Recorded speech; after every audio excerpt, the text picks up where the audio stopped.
Hi friends, welcome back to my channel. இன்னைக்கு பார்த்திங்கன்னா ஒரு ஃபங்க்ஷன் வீடு தான். சூப்பரான ஒரு மட்டன் பிரியாணி சாப்பாடு. ஃபஸ்ட்டு பார்த்திங்கன்னா ஒரு க்ரில் பண்ண பைனாப்பிள் பீஸு, அப்புறம் பார்த்திங்கன்னா ஒரு புட்டிங்கு. இது வந்து கொஞ்சம் மில்க் புட்டிங் மாதிரி இருந்துச்சு. டேஸ்ட்டு ரொம்பவே நல்லா இருந்துச்சு. அப்புறம் வந்து தயிர் பச்சடி, தண்ணி வச்சுருந்தாங்க. அதுக்கப்புறம் பார்த்திங்கன்னா நார்த்தங்காய் ஊறுகாய், அதுவும் நார்த்தங்காய் பச்சடின்னு தான் சொல்லுவாங்க. அப்புறம் வந்து சிக்கனில் வந்து ஒரு சின்னதாக மசாலா மாதிரி வச்சுருந்தாங்க, அதுவும் நல்லா இருந்துச்சு. அதுக்கப்புறம் பார்த்திங்கன்னா ஃபஸ்ட்டு வந்து ஒரு சின்ன காயின் பரோட்டா, அதுக்கு சைடிஷ் பார்த்திங்கன்னா சிக்கன் ஒயிட் குருமா தான். அதில் பார்த்திங்கன்னா சிக்கன்லேயே பார்த்திங்கன்னா உருளைக்கிழங்கு, அப்புறம் வந்து கேரட்டு, பீன்ஸு எல்லாமே போட்டு தான் அந்த ஒயிட் குருமா வந்து வச்சுருந்தாங்க. அதுவும் நல்லா டேஸ்ட்டாக இருந்துச்சு. அதுக்கப்புறம் பார்த்திங்கன்னா மட்டன் பிரியாணியில் பார்த்திங்கன்னா நல்லா சாஃப்டாக மட்டன் வந்து குக் ஆகிருந்துச்சு.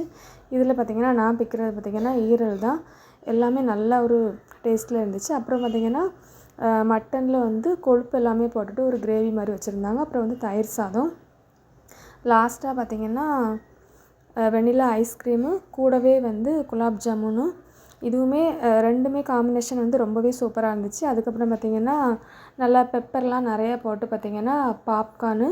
லாஸ்ட்டாக ஒரு தாம்பூல பையில் பார்த்திங்கன்னா ஒரு பிளேட்டு, ஒரு சாக்லேட் போட்டு கொடுத்தாங்க. இந்த வீடியோ உங்களுக்கு பிடிச்சிருந்துச்சுன்னா லைக் பண்ணுங்கள், ஷேர் பண்ணுங்கள், கமெண்ட் பண்ணுங்கள். தேங்க்ஸ் ஃபார் வாட்சிங்.